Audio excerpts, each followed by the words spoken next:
आज हम पढ़ते हैं mechanism of nucleophilic substitution reactions. Chapter हम कर रहे हैं haloalkanes and haloarenes. Haloalkanes दिखाते हैं न्यूक्लियोफिलिक सब्स्टिट्यूशन रिएक्शंस। अब इन रिएक्शंस का हमने क्या स्टडी करना है, मैकेनिज्म स्टडी करना है। पहले तो ये करते हैं कि न्यूक्लियोफिलिक सब्स्टिट्यूशन रिएक्शंस जो हैं ये हमारी दो तरह की होती हैं, SN2 reactions and SN1 reactions. अब पहले आते हैं मैकेनिज्म ऑफ SN2 रिएक्शंस पे। Mechanism of SN2 reactions. अब इसमें पहले 2 का मतलब क्या आता है। SN का मतलब तो हो गया न्यूक्लियोफिलिक सब्स्टिट्यूशन। 2 का मतलब होता है ये रिएक्शंस सेकंड ऑर्डर काइनेटिक्स दिखाती हैं, सेकंड ऑर्डर काइनेटिक्स। अब सेकंड ऑर्डर काइनेटिक्स का मतलब क्या होता है कि जो रिएक्शन का रेट होता है वो डिपेंड करता है concentration of both the reactants. Rate depends upon the concentration of both the reactants.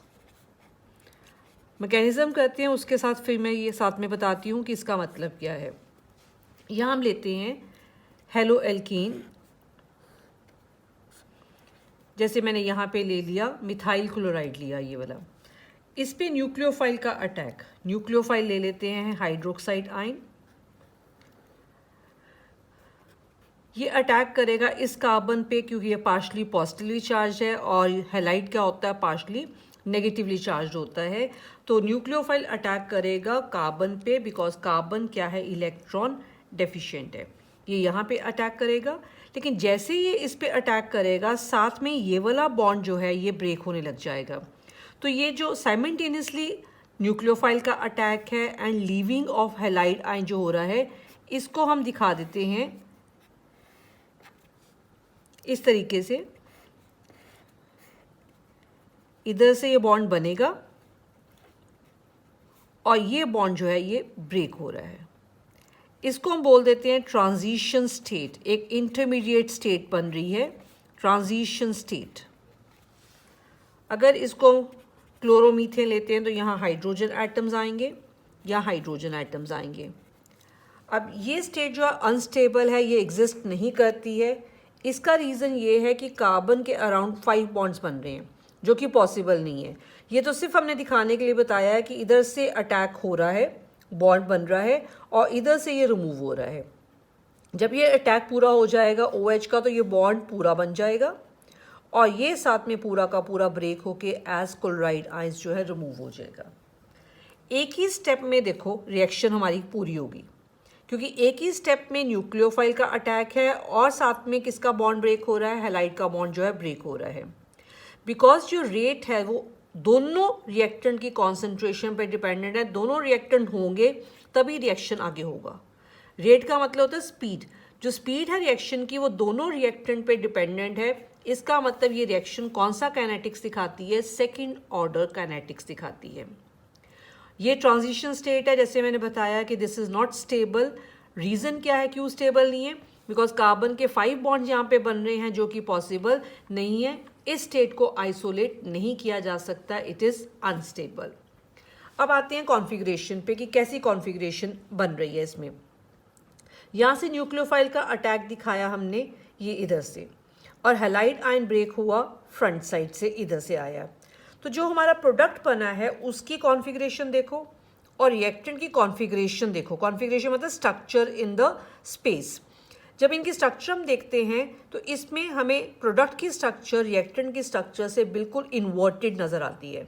Because पहले हैलाइड था राइट की तरफ, अब न्यूक्लियोफाइल का बॉन्ड बन गया लेफ्ट की तरफ बॉन्ड बन गया। तो इसको हम क्या बोलेंगे, product is formed by inversion of configuration. Invert होगी कॉन्फ़िगरेशन, स्ट्रक्चर पहले से बिल्कुल इन्वर्टेड बन गई। सो प्रोडक्ट जो बनता है SN2 रिएक्शन में वो बनता है by inversion of configuration. As this happens, configuration carbon atom की जो है जिस पे अटैक हो रहा है वो ऐसे इन्वर्ट हो जाती है जैसे कि सेम वे जैसे कि अम्ब्रेला जो होता है वो टर्न्ड इनसाइड आउट हो जाता है when caught in a strong wind. जब बहुत हवा चलती है तो अम्ब्रेला जो होता है टर्न्ड इनसाइड आउट हो जाता है। सेम उसी तरीके से ये कॉन्फ़िगरेशन क्या हो जाती है, हमारी इन्वर्ट हो जाती है। So product formed here is called form by inversion of configuration. अब आते हैं ऑर्डर ऑफ रिएक्टिविटी पे कि इसमें ऑर्डर ऑफ रिएक्टिविटी जो है वो क्या होएगा। अगर हम प्राइमरी हैलोअल्केन लेते हैं, सेकेंडरी लेते हैं या टर्शरी लेते हैं तो रिएक्टिविटी का ऑर्डर जो है वो क्या होएगा। Order of reactivity of haloalkanes. अब इसमें एक ही स्टेप में न्यूक्लियोफाइल का अटैक हो रहा है यहाँ पर। तो जब ये न्यूक्लियोफाइल अटैक करेगा, अगर यहाँ पर बल्कि ग्रुप्स होंगे तो इसको स्पेस नहीं मिलेगी इस पे अटैक करने के लिए, तो रिएक्टिविटी क्या हो जाएगी, कम हो जाएगी। तो अगर हम प्राइमरी हैलोअल्केन लेते हैं तो स्मॉलर ग्रुप्स होते हैं यहाँ पे, न्यूक्लियोफाइल को स्पेस मिल जाएगी अटैक करने की और रिएक्टिविटी उसकी ज़्यादा होएगी। लेकिन अगर यहाँ पे टर्शरी हैलाइड हो गया तो हमारे पास बड़े ग्रुप्स आ जाएंगे। जितने बड़े ग्रुप्स आ जाते हैं यहाँ कह लो स्टीरिक हिंड्रेंस ज़्यादा हो जाती है, न्यूक्लियोफाइल को स्पेस नहीं मिलती अटैक करने की और रिएक्टिविटी क्या हो जाती है, कम हो जाती है।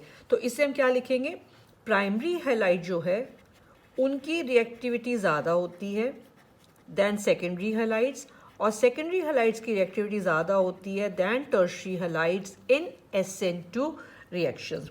और इसके साथ एक पॉइंट और याद रखना, क्वेश्चंस जब हम सॉल्व करेंगे इसके बेसिस पे तो इजी हो जाएगा थोड़ा सा, स्टीरिक हिंड्रेंस वर्ड याद रखना। सपोज करो सेकेंडरी हैलाइड ही 2 आ जाते हैं तो किसकी रिएक्टिविटी ज़्यादा होएगी, तब हमें ये वाला पॉइंट जो स्टीरिक हिंड्रेंस जो है ये हमें हेल्प करेगा। इसमें जितनी स्टीरिक हिंड्रेंस इस रिएक्शन में ज़्यादा होएगी उतनी रिएक्टिविटी क्या होती है, कम होती है। ये हो गया हमारा SN2 रिएक्शन का मैकेनिज्म। पहले मैकेनिज्म पढ़ा, फिर हमने कॉन्फ़िगरेशन समझी इसमें कि इन्वर्टेड कॉन्फ़िगरेशन क्यों बन रही है, और थर्ड पार्ट हमने पढ़ा ऑर्डर ऑफ रिएक्टिविटी। ऐसे अब हम करते हैं SN1 रिएक्शन का mechanism. Mechanism of SN1 reactions. अब ये 1 क्लियर है, 1 यहाँ पे क्यों लिखा है, because this shows first order kinetics. First order kinetics का मतलब क्या है, फर्स्ट ऑर्डर काइनेटिक्स मीन्स जो रिएक्शन की स्पीड है, जो रिएक्शन का रेट है वो डिपेंड करता है on the concentration of only one reactant, on the concentration of one reactant. और वो रिएक्टेंट हमारा एक्चुअल में कौन सा है, हैलाइड, हैलोअल्कीन जो है वो है, न्यूक्लियोफाइल नहीं है। कैसे पता चलेगा कि रेट जो है वो एक ही रिएक्टेंट की कॉन्सेंट्रेशन पे डिपेंडेंट है, इसके लिए इसका मैकेनिज्म पढ़ते हैं। ये रिएक्शन 2 स्टेप में होती है, याद रखना। SN1 2 स्टेप में होती है, SN2 वाली जो होती है वो हमारी 1 स्टेप में होती है। पहले स्टेप में क्या होता है, इसमें फर्स्ट स्टेप में जो हमने हैलाइड लिया, यहाँ पर हैलोअल्केन ये ले लेते हैं, ये हमारा फर्स्ट स्टेप में न्यूक्लियोफाइल की ज़रूरत नहीं है। फर्स्ट स्टेप में ही ये रिएक्शन सॉल्वेंट की प्रेजेंस में होती है, जैसे कि वाटर हो गया या अल्कोहल हो गया या एसिड वगैरह हो गया, इनकी प्रेजेंस में ये रिएक्शन होती है। तो फर्स्ट स्टेप में सिर्फ हैलाइड का बॉन्ड, ये वाला बॉन्ड ब्रेक करेगा। जब ये Br इलेक्ट्रॉन लेके रिमूव हो जाएगा तो ये Br माइनस बन जाएगा और इस कार्बन पे कौन सा चार्ज आ जाएगा, पॉजिटिव चार्ज आ जाएगा। तो फर्स्ट स्टेप में एक्चुअल में सिर्फ जो है हैलाइड, हमारा हैलोअल्कीन जो है वो क्या बनाता है, कार्बोकैटायन बनाता है with the removal of halide. ये हमारा हो गया फर्स्ट स्टेप। अब आते हैं स्टेप 2 पे। सेकेंड स्टेप में ये जो हमारा कार्बोकैटायन बना है इस पे न्यूक्लियोफाइल का अटैक होएगा। इसमें दोनों इकट्ठे रिएक्ट नहीं करते हैं, हैलाइड और न्यूक्लियोफाइल। इसमें पहले जो हमारा हैलोअल्केन है उससे कार्बोकैटायन बनेगा और फिर जब कार्बोकैटायन बन जाएगा तो उसमें न्यूक्लियोफाइल अटैक करेगा। अब न्यूक्लियोफाइल कहाँ से अटैक करे, ये हमारा जो कार्बोकैटायन बना है दिस इज प्लेनर, ये ट्राइगोनल प्लेनर बना है, तो हर तरफ से डिस्टेंस इक्वल है। तो ये हाइड्रोक्साइड या न्यूक्लियोफाइल कह लो, ये इधर से भी अटैक कर सकता है और ये बैक साइड से भी अटैक कर सकता है, क्योंकि हर साइड से उसको जो है इक्वल स्पेस मिल रही है।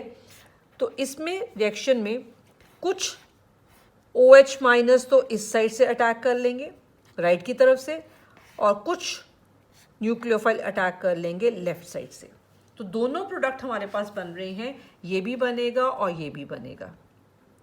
ये हो गया हमारा मैकेनिज्म, 2 स्टेप में हमारा हो गया। पहले स्टेप में कार्बोटाइन बना, दूसरे स्टेप में न्यूक्लियोफाइल ने अटैक किया। अब इस पे आते हैं कि न्यूक्लियोफाइल जब हमारा इधर से अटैक करता है राइट की तरफ से, तो देखो इसकी कॉन्फ़िगरेशन रिएक्टेंट की और इसकी प्रोडक्ट की सेम है।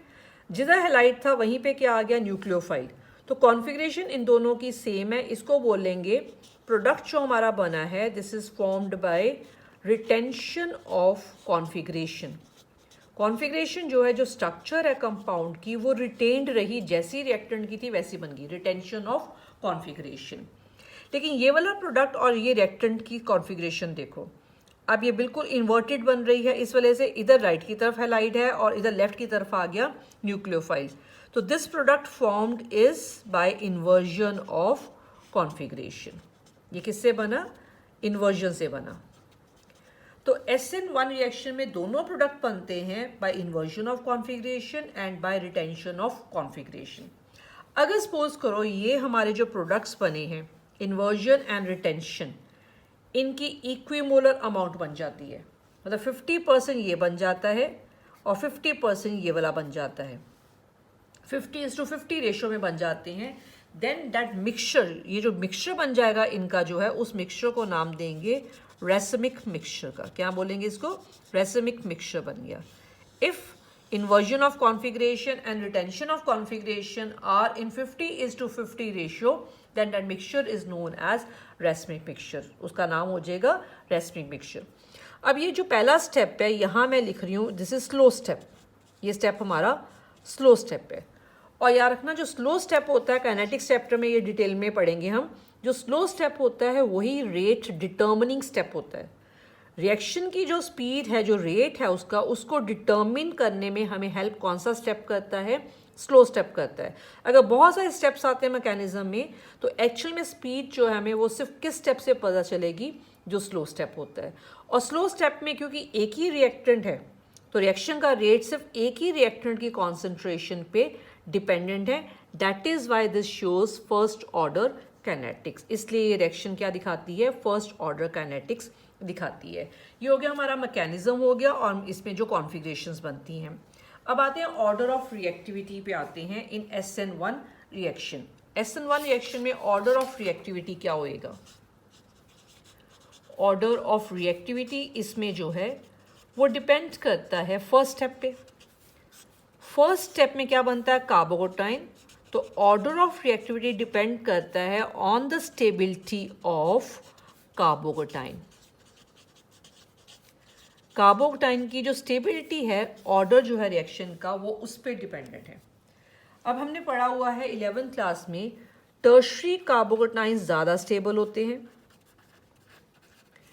Then secondary carbocation. Secondary are more stable than primary carbocation. अब मैं ये पहले समझा देती हूँ, अगर नहीं याद है, ये 11th पे किया था।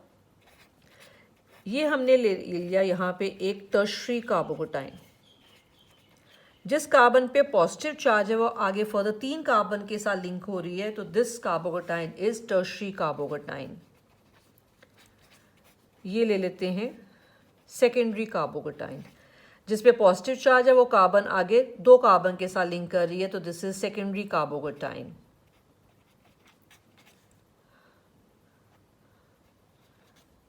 जिस कार्बन पे पॉजिटिव चार्ज है वो आगे सिर्फ एक कार्बन के साथ लिंक कर रही है, तो दिस इज प्राइमरी कार्बोटाइन।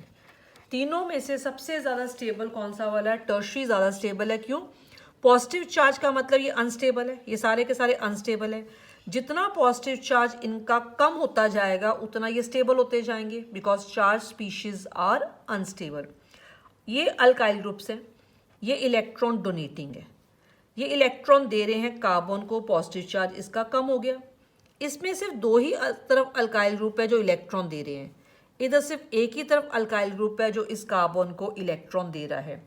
तो सबसे ज़्यादा पॉजिटिव चार्ज किस केस में कम हुआ, इसमें, बिकॉज यहाँ 3 ग्रुप थे इलेक्ट्रॉन देने वाले इस कार्बन को। तो सबसे ज़्यादा स्टेबल कौन सा कार्बोटाइन हो जाता है, टर्शरी कार्बोटाइन हो जाता है। इसको कहते हैं plus I effect, inductive effect. Plus I effect की वजह से टर्शरी कार्बोटाइन इज मोर स्टेबल। और इन रिएक्शन में SN1 में जो ऑर्डर ऑफ रिएक्टिविटी है वो किस पे डिपेंडेंट है? कार्बोकटाइन की स्टेबिलिटी पे डिपेंडेंट है, बिकॉज फर्स्ट स्टेप जो रेट डिटर्मिन करता है उसमें कार्बोकटाइन बना है। अब हमने पढ़ा टर्शरी कार्बोकटाइन ज़्यादा स्टेबल है, तो अगर यहाँ पे टर्शरी हैलाइड होगा, हमारे पास टर्शरी हैलोअल्केन होगा, तो उसका कार्बोकटाइन ज़्यादा स्टेबल होएगा। रिएक्शंस किस तरफ जाती हैं, या कोई भी प्रोसेस जो होता है यूनिवर्स में वो किस तरफ जाता है? स्टेबिलिटी की तरफ। तो इसका मतलब टर्शरी वाला ज़्यादा स्टेबल है, तो टर्शरी वाला कार्बोकटाइन क्या होएगा? जल्दी बनेगा। जितना जल्दी ये बनेगा उतना जल्दी जो है इस पर न्यूक्लियोफाइल का अटैक होएगा। तो किसकी रिएक्टिविटी ज़्यादा हुई? टर्शरी कार्बोकटाइन बनता है जिसमें टर्शरी हैलोअल्केन में, उसकी रिएक्टिविटी क्या होएगी? सबसे ज़्यादा होएगी। So order of reactivity of haloalkanes is tertiary haloalkanes are more reactive than secondary haloalkanes, are more reactive than primary haloalkanes. SN2 से इसका रिएक्टिविटी ऑर्डर बिल्कुल ऑपोजिट है। उसमें था primary more than secondary, secondary more than tertiary, इसमें है tertiary more than secondary more than primary. इसका जो रीज़न है वो बेस्ड है स्टेबिलिटी ऑफ कार्बोकटाइन पे, और उसमें जो ऑर्डर ऑफ रिएक्टिविटी का जो आंसर था वो बेस्ड था ऑन स्टीरिक हिंड्रेंस पे बेस्ड था। अब इसी की वजह से जो अलाइलिक और बेंजाइलिक हैलाइड्स होते हैं, याद रखना ये भी SN1 रिएक्शन दिखाते हैं। ये भी दोनों कौन सी रिएक्शन दिखाते हैं? SN1 दिखाते हैं। SN2 दिखाते हैं प्राइमरी वाले आसानी से, SN1 दिखाते हैं टर्शरी वाले आसानी से, और अलाइलिक और बेंजाइलिक भी कौन सा रिएक्शन दिखाते हैं? न्यूक्लियोफिलिक सब्स्टिट्यूशन कौन सा? SN1 दिखाते हैं। रीज़न क्या होता है? बिकॉज इनमें भी क्या बनते हैं? कार्बोकटाइन्स बनते हैं। जिनमें कार्बोकटाइन बनेगा वो SN1 रिएक्शन दिखाएगा। अलाइलिक का देखो कार्बोकटाइन, ये है अलाइलिक हैलाइड। जब इसमें से फर्स्ट स्टेप में ये हैलाइड रिमूव हो जाता है तो क्या बनता है? ये कार्बोकटाइन बन गया। ये कार्बोकटाइन स्टेबल है। क्यों स्टेबल है? क्योंकि आगे ये क्या दिखाता है? रेजोनेंस दिखाता है। कैसे दिखाता है? ये बॉन्ड इधर आ जाएगा, यहाँ डबल बॉन्ड बन गया, इलेक्ट्रॉन मिल गया इस कार्बन को, पॉजिटिव चार्ज खत्म हो गया इसका। यहाँ तक पहले मैं कर रही हूँ, ये इसका पॉजिटिव चार्ज खत्म हो गया क्योंकि यहाँ इलेक्ट्रॉन आ गए। लेकिन यहाँ से इलेक्ट्रॉन चले गए इधर, तो ये वाली कार्बन डेफिशिएंट होगी इलेक्ट्रॉन्स में, तो पॉजिटिव चार्ज इधर आ गया, रेजोनेंस होगी। इसका मतलब ये जो कटाइन बना, कार्बोकटाइन बना, वो स्टेबल है। जिसमें कार्बोकटाइन की स्टेबिलिटी होती है वो कौन सा मैकेनिज्म दिखाता है? SN1 मैकेनिज्म दिखाता है। ऐसे बेंजाइलिक का दिखा रही हूं मैं आपको। बेंजाइलिक हैलाइड होता है ये वाला। जब इसमें से ये रिमूव हो जाएगा तो ये CH2+ ये कार्बोकटाइन बन गया। ये कार्बोकटाइन आगे क्या है? स्टेबल हो जाता है। कैसे? क्योंकि रेजोनेंस होती है। कैसे रेजोनेंस होएगी? ये बॉन्ड इधर शिफ्ट करेगा। जब ये बॉन्ड इधर शिफ्ट करेगा तो यहाँ पॉजिटिव चार्ज आ जाएगा, यहाँ डबल बॉन्ड आ जाएगा और आगे रेजोनेंस होती जाएगी। ये रेजोनेंस लर्न करने की ज़रूरत नहीं है, सिर्फ आपको जो याद करना है वो ये याद करना है, अलाइलिक और बेंजाइलिक जो है वो SN1 मैकेनिज्म दिखाते हैं, बिकॉज इनमें भी क्या बनते हैं? कार्बोकटाइन्स बनते हैं, और वो कार्बोकटाइन्स क्या हैं? स्टेबल हैं ड्यू टू रेजोनेंस। बस ये याद रखना आपने कि इनके जो कार्बोकटाइन्स होते हैं they are stable due to resonance, that is why they show SN1 mechanism. ये हमारा टॉपिक कंप्लीट है, mechanism of nucleophilic substitution reactions, जिसमें हमने पढ़ा SN1 एंड SN2 मैकेनिज्म।